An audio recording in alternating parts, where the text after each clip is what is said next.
बंधु माने आजिर एही कार्यक्रम को आपण मानक स्वागत। आपणकर जदि तुला राशि होइथाय तो भिडियोटी को स्किप न करी शेष पर्यंत निश्चय देखंतु। आपणकर व्यस्त बहुल समय मध्यरु आपण निज पई 10 मिनिट समय दियंतु एवं निजर भविष्यत विषय जानंतु। कारण तुला राशि व्यक्ति विशेष मानकर जीवन एही गणेश पूजा ठारू संपूर्ण भाव बदलिबाकु जाउछि। कारण ग्रह नक्षत्र मानक चलन रे एक बहुत बड़ परिवर्तन हेबाकु जाउछि।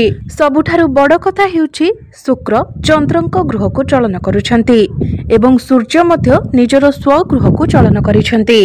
आपणकर एकादश भावरे सूर्य चलन करुछंती। देवगुरु बृहस्पति मध्य निजर नक्षत्र परिवर्तन करिछंती, जहा फलरे आपणक भाग्य रे एक बहुत बड़ परिवर्तन हेबाकु जाउछि। जहा फलरे आपणक जीवन रे चलिथिबा समस्त दुख कष्ट एवं समस्यार अंत हेबाकु जाउछि एवं पुनर्बार आपणक जीवन को खुशी फेरिबाकु जाउछि। बुध शुक्र एवं सूर्य निजर राशि परिवर्तन कले। मंगल मध्य निजर राशि परिवर्तन करिवे। शनि मध्य बक्री चलन करुछंती, जे कि आपणक पई जोगकारक ग्रह अटंती। जहा फलरे आपणक जीवन रे किछि बड़ हेबाकु जाउछि एवं आपणक जीवन रे चलिथिबा समस्त दुख कष्ट एवं समस्यार अंत हेबाकु जाउछि। एही गणेश पूजा ठारू पुनर्बार आपणक जीवन को खुशी फेरिबाकु जाउछि। तेबे आसंतु जानिबा एही गणेश पूजा ठारू आपणक जीवन रे कोन सब परिवर्तन हेबाकु अछि। तेबे एहा पूर्वरु जदि आपणकर मध्य तुला राशि होइथाय तो भिडियोटी को स्किप न करी शेष पर्यंत निश्चय देखंतु एवं भिडियोटी को लाइक करी चैनलटी को सब्सक्राइब करि दियंतु। कमेंट बॉक्स रे भक्ति एवं श्रद्धार सहित जय श्री जगन्नाथ निश्चय लिखंतु। बंधु माने पूर्वरु राहु आपणकर पंचम रे थिबारु एवं बृहस्पति राहुंकर नक्षत्र रे थिबारु आपणकर टिके स्वास्थ्य जनित समस्या देखा देउथिला। विशेष करी पेट जनित समस्या देखा देउथिला, आर्थिक समस्या देखा देउथिला। आपणकर शिक्षा क्षेत्र रे मध्य समस्या देखा देउथिला। आपण ऋण नेउथिले किंतु ऋण को सुझी पारे आपण सक्षम होई पारु नथिले। आपणकर प्रत्येक कार्य अटकी रहिथिला। आपण जेउ बे कार्य रे हाथ देउथिले सेथिरे आपण विफल हेउथिले। कोनोसी बे कार्य रे आपण को सफलता मिली पारु नथिला। ऋणर भार आपणक उपरे बढ़ी जाइथिला। घर परिवार रे खुशीर वातावरण नथिला। शिक्षा क्षेत्र रे समस्या देखा देउथिला। आपणकर अधिक अननेसेसरी खर्च हेउथिला। समाज रे आपणकर मान सम्मान नथिला। आपणको चाकरीटीए प्राप्ति होई पारु नथिला। संतान संतति पई आपण चिंतित रहुथिले। आपणकर व्यापार वाणिज्य रे लॉस हेउथिला। प्रेम जीवन रे मध्य समस्या देखा देउथिला। तेबे एभली जहा भी समस्या आपणको जीवन रे चालुथिला ताहा बे दूर हेबाकु जाउछि। एही गणेश पूजा ठारू पुणी थरे आपणको जीवन को खुशी फेरिबाकु जाउछि। आपणको जीवन रे नूतन सूर्योदय हेबाकु जाउछि। बंधु माने आपणकर राष्ट्राधिपति शुक्र आपणकर दशम भाव को चलन कले। आपणकर केंद्र को चलन कले। सेठारे पूर्वरु बुध विराजमान अछंती। शुक्र एवं बुध आपणकर केंद्र स्थान रे लक्ष्मी नारायण राजयोगर निर्माण करुछंती, जहां आपणक पई अत्यंत शुभदायक अटे। दशम भावटी होइथाय कर्म क्षेत्रर भाव, क्यारियर भाव। तो ही गणेश पूजा परे आपणकर क्यारियर रे बहुत अधिक ग्रो करिवे। आपणक पाखको नुआ नुआ काम आसीबो। आपण प्रत्येक कार्य को निज हिसाब रे करबाको प्रयास करिवे एवं समस्त टार्गेट को अचीव करिबारे मध्य आपण सफल हेबे।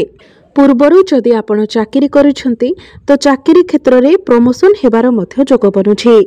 कोनोसी एमएमसी कंपनी रो आपणको जॉब ऑफर मध्य आसी पारे। सबुठारो विशेष कथा हेउछि आपणको पई चाकरी प्राप्तिर जोग बनुछि। तो आपण जदि चाकरी पाइबा पई चेष्टा करूथिले तो आपण निजर चेष्टा जारी रखंतु। जो माने बेरोजगार अछंती, जो मानकु चाकरी मिली पारु नाही, सेमानकु नूतन चाकरी प्राप्ति हेबार बहुत अधिक संभावना रहुछि। तेणु आपण निजर चेष्टा जारी रखंतु। प्रत्येक इंटरव्यू रे आपणको सफलता प्राप्ति हेबो।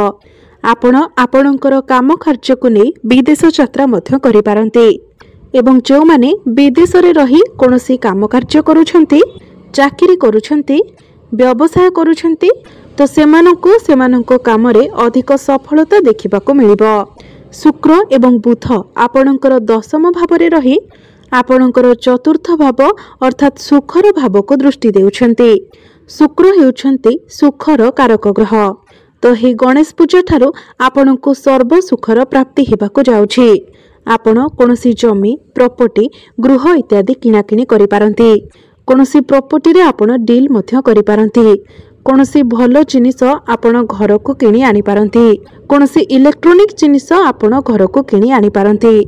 पूर्वरु जदि आपणक मांकर स्वास्थ्य रे किछि समस्या लागि रहितिला तेबे ताहा मध्य दूर होई जिवो। मांक सहित आपणकर संपर्क बहुत भलो रहिबो। बंधु माने गुरु आपणकर भाग्य स्थान रे नक्षत्र परिवर्तन करिसेंती। पुनर्वसु नक्षत्र रे प्रवेश करिसेंती जहाकी गुरुंकर स्व नक्षत्र अटे। तो ही गणेश पूजा परे आपणक भाग्य रे उन्नति आसीबाको लागिबो। आपण जेउ भी कार्य रे हाथ देबे सेथिरे आपणको सफलता प्राप्ति हेबो। अल्प परिश्रम रे आपणको बहुत अधिक सफलता प्राप्ति हेबो। आपण किछि बड़ कार्यर आरंभ करि पारंती। किछि बड़ इन्वेस्टमेंट करि पारंती किंबा कोनोसी बड़ जिनिसर क्रय करि पारंती। गुरु आपणक भाग्यर कारक ग्रह होई आपणक भाग्य स्थान रे ही अछंती जहा फल रे एही गणेश पूजा परे आपणकर भाग्य मजबूत हेबो। प्रत्येक क्षेत्र रे भाग्य आपणकर साथ देबो। पैतृक संपत्तिरु आपणको लाभ प्राप्ति हेबो। आपणकर जदि कोनोसी काम अटकी रहिथिला आपणकर सेही कार्य पुणी थरे चालू हेबाकु लागिबो। पितांकर साहाय्य सहयोग आपणको प्राप्ति हेबो। आपणको गृह रे कोनोसी शुभ मांगलिक कार्यर आयोजन मध्य होई पारे। आपणकर मन धर्म आड़को अग्रसर होई पारे। आपण कोनोसी धार्मिक स्थान को यात्रा करि पारंती।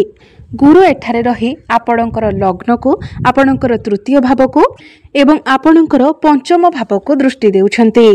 प्रथम भावटी हेउछन्ति आपण निजे आपणकर व्यक्तित्व एवं आपणकर स्वास्थ्यर मध्य भाव अटे। तो पूर्वरु जदि आपणक स्वास्थ्य रे किछि समस्या रहिथिला तो से सब आपणकर दूर होई जिवो। आपण निजको स्वास्थ्यवान अनुभव करिवे किंतु आपणकर टिके मोटापण बढ़ी जाय पारे।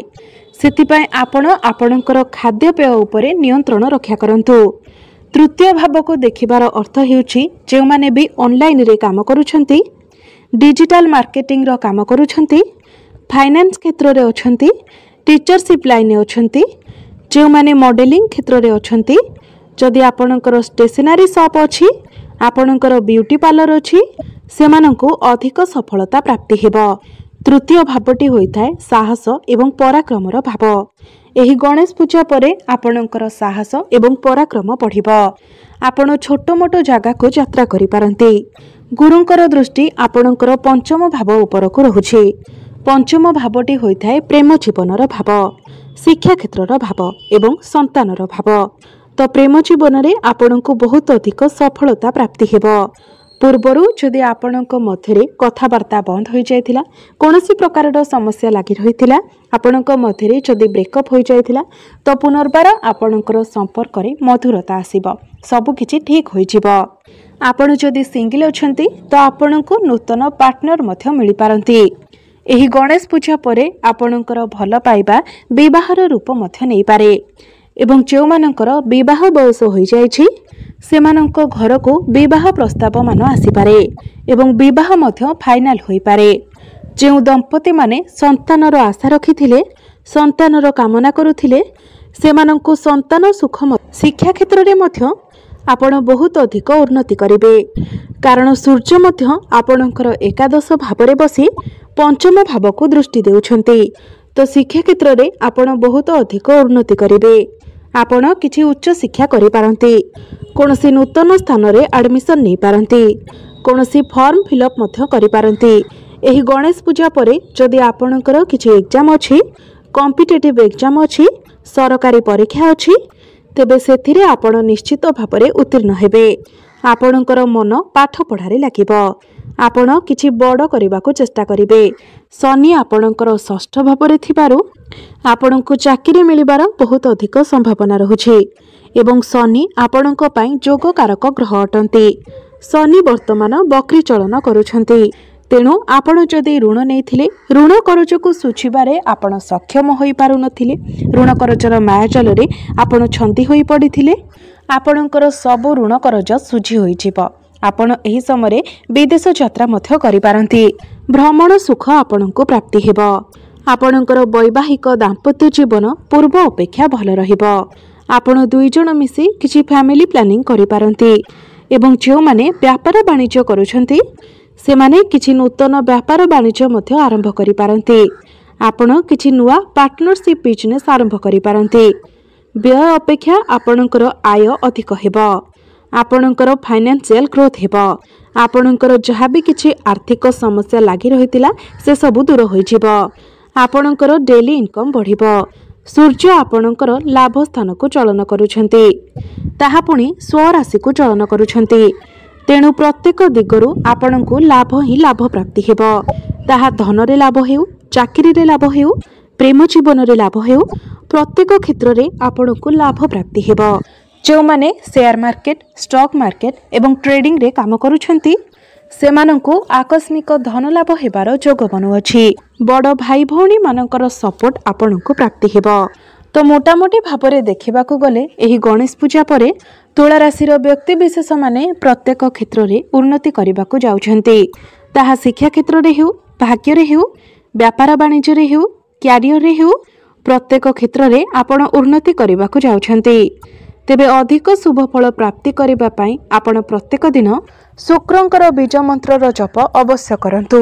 प्रत्येक दिन आपण हनुमान चालीसार पाठ करंतु एवं प्रत्येक दिन आपण उदित सूर्य को तंबा पात्र रे जलार्घ्य अर्पण करंतु। निश्चित मात्रा रे आपण को अधिक शुभ फल प्राप्ति हेबो। तेबे बंधु माने आपणकर जीवन मंगलमय हेउ एहा ही ईश्वरंक निकटरे मोर प्रार्थना। धन्यवाद।